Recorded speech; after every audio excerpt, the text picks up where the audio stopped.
২রা ডিসেম্বর বিজয় দিবস উপলক্ষে বাংলা জামায়াতে ইসলাম কর্তৃক আয়োজিত আজকে যুব ম্যারাথন রয়েছে। যুব ম্যারাথনের র্যালিতে লক্ষাধিক মানুষের ঢল কিন্তু আমরা লক্ষ্য করছি।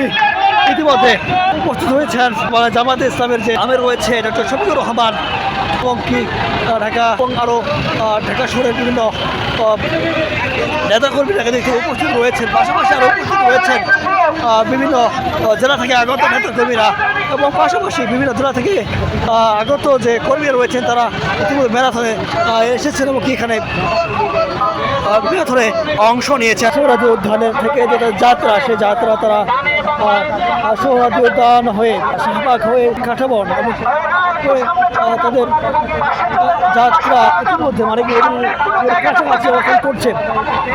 যে দর্শক শ্রোতা ঠিক যেমনটা দেখতে পাচ্ছেন যে সুদীর্ঘ 1 কিলোমিটার বেশি দীর্ঘ যে র্যালিটি রয়েছে সেটি কিন্তু আমরা দেখতে পাচ্ছি।